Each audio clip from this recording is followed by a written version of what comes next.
अस्सलाम वालेकुम everyone, welcome back to my channel. आज हम करेंगे मेरी एंट्रीवे की डीप क्लीनिंग। तो हम ऊपर से नीचे तक अच्छे से इसकी डीप क्लीनिंग करेंगे।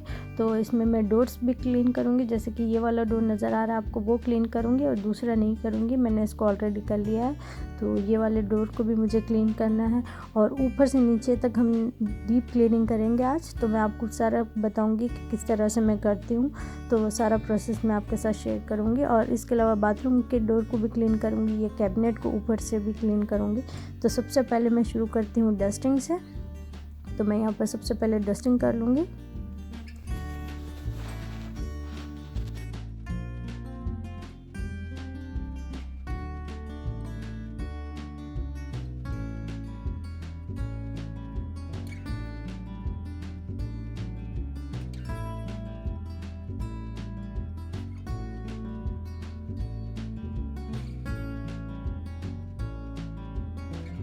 उसके बाद मैं यहाँ पर कर रही हूँ ये मेरे वॉलेट्स को डस्टिंग। तो आप देख सकते हैं ये काफ़ी ऊंचा है, तो आप मुझे बताएं कि मैंने किस चीज़ को यूज़ किया है इसके लिए, तो वो आप मुझे कमेंट में ज़रूर बताएं।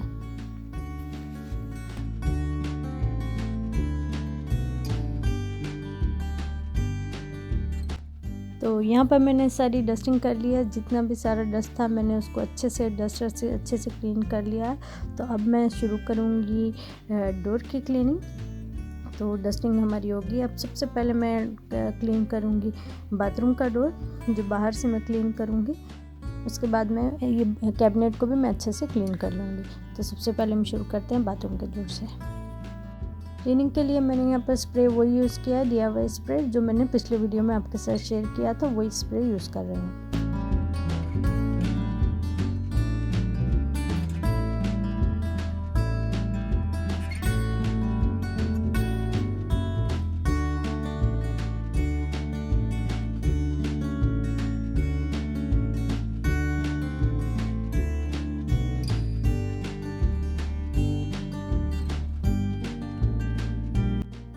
अब मैं ये बाथरूम के कैबिनेट को क्लीन कर रही हूँ, जो बाथरूम के बाहर लगी हुई है उसके ऊपर से अच्छे से क्लीन कर लूँगी मैं।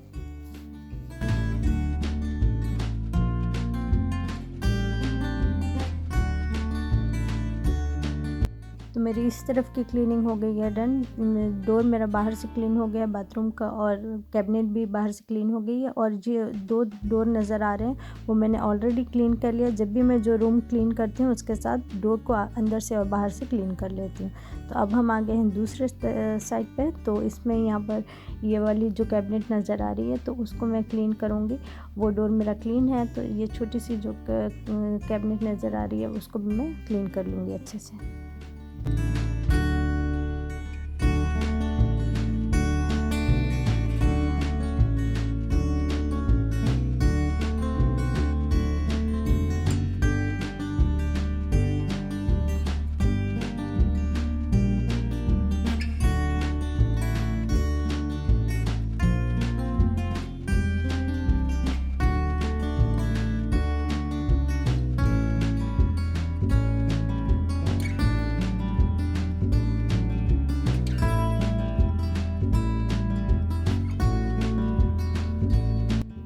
अब मैं यहाँ पर डस्टबिन को अच्छे से क्लीन करूँगी। डस्टबिन को मैं अंदर से और बाहर से अच्छे से क्लीन करूँगी। ये मेरी डीप क्लीनिंग है, और जो ये रमज़ान से पहले की जो क्लीनिंग होती है वो मैं कर रही हूँ, क्योंकि रमज़ान में इतनी अच्छी डीप क्लीनिंग नहीं होती है। तो जितनी भी मैंने रमज़ान के लिए डीप क्लीनिंग की है उसके सारे वीडियोज़ मैंने डाले हैं, तो आप इसको ज़रूर चेक कर लें। मैं लिंक डिस्क्रिप्शन बॉक्स में दे दूँगी। अब मैं यहाँ पर ये डस्टबिन के पीछे की वॉल को अच्छे से क्लीन कर लूँगी। ये हो गया क्लीन। अब इसके बाद में मैं करूँगी ये सारे रेलिंग्स को क्लीन, को अच्छे से स्प्रे करके सारा कुछ क्लीन कर लूँगी मैं।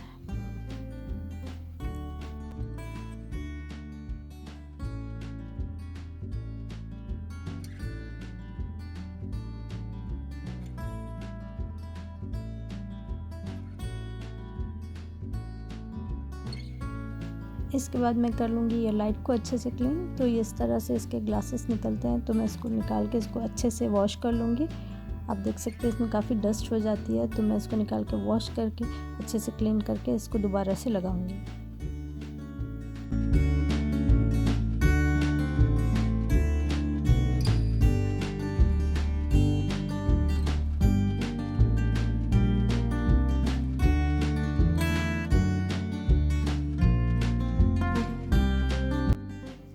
उसके बाद मैं नीचे वाले रेलिंग्स को अच्छे से क्लीन कर लूँगी।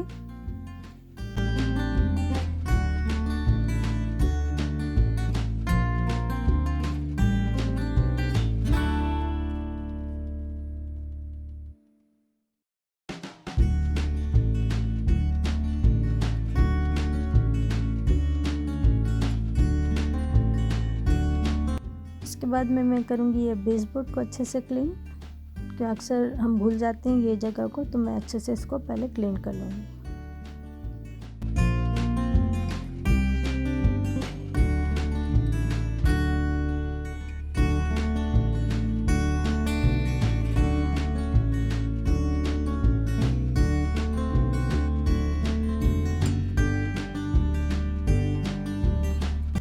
बेसबोर्ड के बाद मैं ऊपर आ गई हूँ। अब मैं ऊपर से वैक्यूम कर लूँगी, नीचे तक सारे स्टेप्स को भी अच्छे से वैक्यूम कर लूँगी।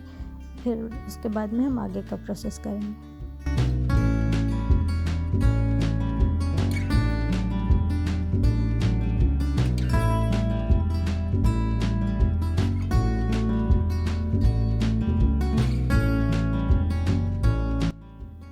वैक्यूम मेरा हो गया है। यहाँ पर मैंने ये ग्लासेस को मैंने वॉश कर लिया था। अब मैं इसको वापस लगा दूँगी।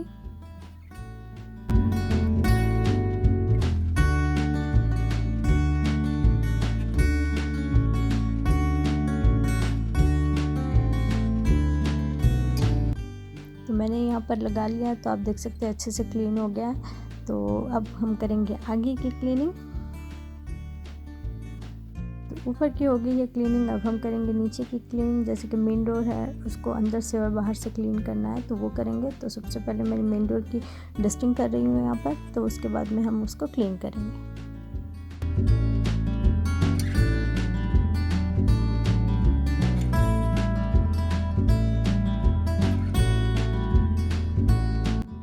मैं यहाँ पर ये हीटर की डस्टिंग कर रही हूँ, क्योंकि ये काफ़ी मुश्किल है इसको डस्टर से क्लीन करना, तो पहले मैं वो कर लूँगी।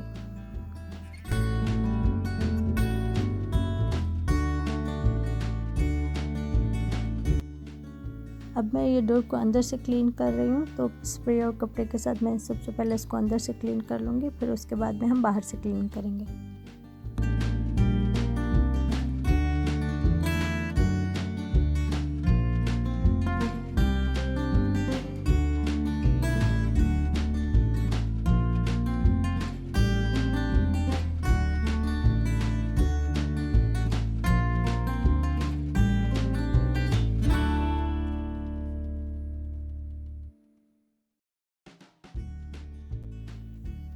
अब मैं इसको बाहर से क्लीन कर रही हूँ मेन डोर को।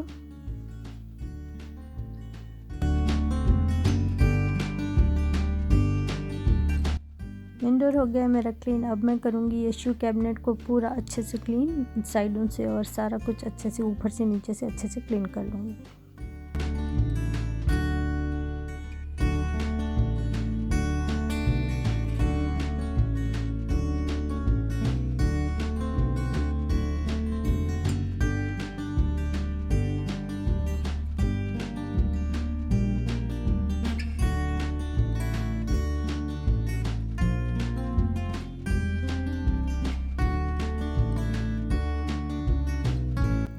अब मैं यहाँ पर अच्छे से वैक्यूम कर लूँगी, उसके बाद हम मॉपिंग करेंगे।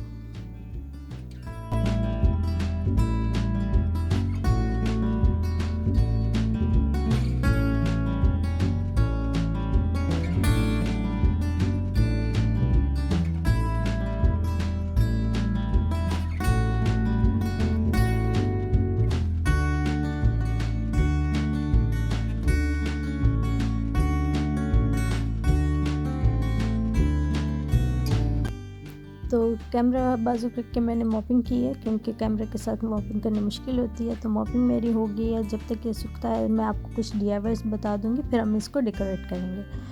तो पहले DIY के लिए मैंने यहाँ पर एक वॉज लिया है, ये एक नॉर्मल सा वॉज है, तो ये मैंने लिया है। अब हम इसको करेंगे स्प्रे पेंट। उसके लिए मैंने यहाँ पर ये टेप लिया है, क्योंकि मैं इसको फुल पेंट नहीं करूँगी, हाफ पेंट करूँगी। तो जितनी जगह पर हमें नहीं चाहिए पेंट, हम उसको कवर कर देंगे। उसके साथ मैंने यहाँ पर स्प्रे पेंट लिया है वाइट वाला, तो ये वाला स्प्रे पेंट है, ये वाइट मैट स्प्रे पेंट है, तो मैं ये यूज़ करूँगी। तो सबसे पहले तो हम कवर कर लेंगे जहाँ पर हमें पेंट नहीं चाहिए। तो यहाँ पर मैंने कुछ इस तरह से इसको टेप लगा लिया है। तो मुझे जितनी जगह आपको नज़र आ रही है वहीं पर मैं पेंट करूँगी, और उसको मैंने जहाँ पर नहीं करना है उसको मैंने कवर कर दिया। और पेंट करते समय आप ध्यान रखें कि ज़्यादा करीब से नहीं करें, और एक कोट जब पूरा हो जाए और वो सूख जाए फिर तभी आप दूसरा कोट करें। पहले तो मैं यहाँ पर एक कोट अच्छे से कर लूँगी और उसको सूखने दूँगी 10 मिनट तक, फिर उसके बाद में मैं दूसरा कोट करूँगी।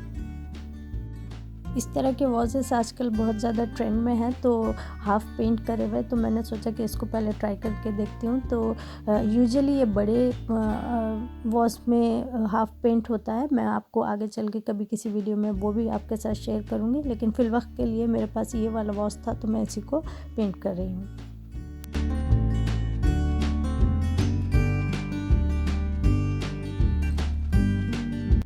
यहाँ पर हमारा पेंट सूख गया है। मैंने इसको 2 कोट किए थे, तो आप एक कोट सूखने के बाद ही दूसरा कोट करें। तो यहाँ पर मैंने ये टेप को निकाल दिया। आप देख सकते हैं कि टेप लगाने से बहुत अच्छी सी फिनिशिंग आती है, तो मुझे इसी तरह से चाहिए था। तो ये हमारा वॉज हो गया रेडी। अब हम चलते हैं दूसरे DIY के लिए। दूसरे DIY के लिए यहाँ पर मैंने कुछ फ़ोटो फ्रेम्स लिए हैं। तो ये मैंने IKEA से लिए थे, तो ये सेल में लगे हुए थे तो मैंने ले लिए थे, जो 3 लिए थे मैंने। तो उसके साथ मेरे पास कोई फ़ोटो साइज़ की नहीं है, तो उसके लिए मैंने यहाँ पर ये किया है कि मेरे पास ये पैकिंग पेपर था, गिफ्ट पैक, तो वो मैं यूज़ करूँगी कुछ इस तरह से। उसका बैकग्राउंड दूँगी, क्योंकि मेरे पास जो पिक्चर्स है वो छोटे हैं, उसको बैकग्राउंड देने के लिए गिफ्ट रैप का मैं यूज़ करूँगी। तो सबसे पहले तो मैं ये सारी पीछे की इसकी चीज़ें निकाल लूँगी, और उसके बाद में हम अपने गिफ्ट पेपर को कट करेंगे इसके साइज़ के हिसाब से।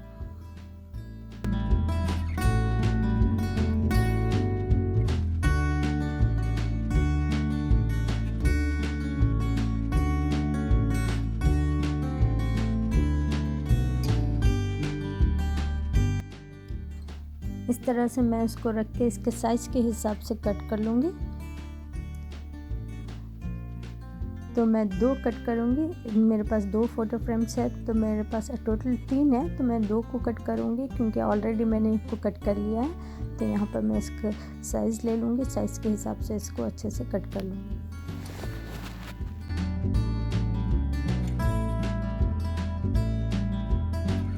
अब मैंने यहाँ पर दोनों को कट कर लिया, कुछ इस तरह से ये नज़र आ रहे हैं। तो इसके ऊपर मैं लगाऊंगी ये वाली पिक्चर जो मेरे पास ऑलरेडी रखी हुई थी, क्योंकि मेरे पास ये साइज़ की नहीं थी, तो इस वजह से मैंने इसको बैकग्राउंड के लिए भी ये गिफ्ट पेपर को यूज़ किया है। तो यहाँ पर ये कुछ इस तरह से लगेंगी ये दोनों, और इसके बाद मैं इसको फ्रेम में लगा दूँगी। लेकिन फ्रेम में लगाने से पहले मैं इसके पीछे टेप लगाऊंगी, ताकि मेरे जो बैकग्राउंड है वो हटे ना, तो एक जगह पर रहे। तो इसके लिए मैं सबसे पहले तो इसको टेप के साथ मैं इसको फिक्स कर लूँगी, और उसी तरह मैं वो जो पिक्चर होगी उसको भी इसी तरह से टेप से लगा लूँगी, ताकि वो आगे पीछे ना हो।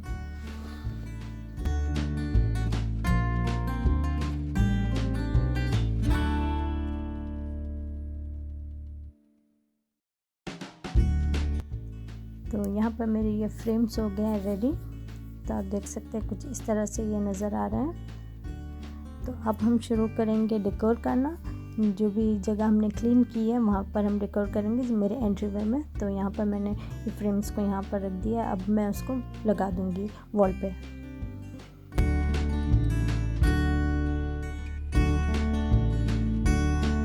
तो फ्रेम हमारे लग चुके हैं, कुछ इस तरह से नज़र आ रहे हैं। लेकिन हम इससे पहले हम चलेंगे नीचे, मैं आपको लास्ट में सारा ओवरव्यू दूँगी। तो यहाँ पर मैंने ये कर्टन्स को निकाल के प्रेस कर लिया था। हम सबसे पहले कर्टन्स को लगा देंगे। तो यहाँ पर मैंने कर्टन्स लगा दिए हैं। अब हम करेंगे ये वाले जगह को डेकोर। तो उसके लिए जो हमने वॉज बनाया था वो मैंने लिया है, और इसके साथ मैंने कुछ आर्टिफिशियल फ्लावर्स लगाए हैं कुछ इस तरह से।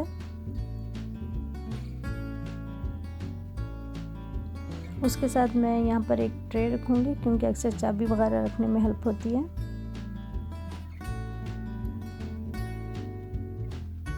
उसके साथ मैं यहाँ पर रख दूँगी ये मेरा मेल होल्डर, जो भी मेल वगैरह आता है हम उसमें रखते हैं। तो यहाँ पर एक छोटा सा स्टूल है, तो उस पर मैं ये कुशन रख दूँगी। उसके बाद हम करेंगे शू कैबिनेट को। देखो ऊपर जो स्पेस है, तो यहाँ पर मैंने ये स्ट्रक्चर वॉल आर्ट लिया है जो हमने DIY किया था, तो वो मैंने यहाँ पर लिया। उसके साथ ये प्लांटर लिया है, ये प्लांटर भी मेरा DIY है। तो सारे DIYs के लिंक्स मैं डिस्क्रिप्शन में डाल दूँगी, आप ज़रूर चेक करें। यहाँ पर एक ट्रे लिया है मैंने, उस पर मैंने रख दिया है एयर फ्रेशनर, तो कुछ इस तरह से ये नज़र आ रहा है। तो मैं आपको ऊपर से बताते हुए आऊँगी। तो ये कुछ ऊपर का कुछ इस तरह से नज़र आ रहा है। यहाँ पर मैंने ये बाथरूम मैट डाली है, ये IKEA की और बहुत अच्छी मैट है। तो और यहाँ पर कुछ इस तरह की चीज़ें रखी हुई होती है, जैसे कि आपको ये बास्केट नज़र आ रही है। तो ये बास्केट में मैं कोई चीज़ नीचे ले जाना हो तो मैं उसमें रख के लेकर जाती हूँ, तो काफ़ी हैंडी होता है। तो इस तरह से मैं यहाँ पर एक बास्केट रखती हूँ। ये जो दूसरी बास्केट में नज़र आ रही है, ये लॉन्ड्री बास्केट है, और उसके बीच में रखा हुआ है ये मेरा प्लांट जो काफ़ी ऊंचा है, तो ये इन दोनों के बीच में रखा हुआ है। तो कुछ इस तरह से ये ऊपर से नज़र आ रहा है। तो ऊपर की हमारी हो गई क्लीनिंग सारी डन। तो अब हम चलते हैं नीचे की तरफ। तो कुछ ऊपर से कुछ इस तरह से नज़र आता है। तो अब हम चलते हैं नीचे की तरफ। तो कुछ फ़ोटो फ्रेम्स कुछ इस तरह से नज़र आ रहे हैं। तो मैं चाह रही थी थोड़े से बड़े फ़ोटो फ्रेम्स, लेकिन जो मेरे पास था मैं उसी के साथ काम कर रही हूँ। तो कुछ इस तरह से ये फ़ोटो फ्रेम्स नज़र आ रहे हैं। तो काफ़ी अच्छा लग रहा है, थोड़ा सा फ्रेश हो गया है, थोड़ा सा डेकोर भी चेंज हो गया है, तो काफ़ी कुछ अच्छा लग रहा है। तो आई होप आपको ये वीडियो अच्छी लगी और आप भी कोई अपनी जगह को आप रिफ़्रेश करना चाह रहे हो, तो आपको भी इससे कुछ आइडियाज़ मिले हो। तो अगर वीडियो अच्छी लगी है तो वीडियो को लाइक ज़रूर करें, और भी इसी तरह के वीडियोस और भी आएंगे। तो मेरे चैनल पे अगर आप नए हैं तो सब्सक्राइब ज़रूर करें, अपने फ्रेंड और फैमिली में शेयर ज़रूर करें मेरे वीडियोस को। फिर मिलते हैं अगले वीडियो में, तब तक के लिए आप अपना ख्याल रखें, दुआओं में याद रखें। अल्लाह हाफ़िज़।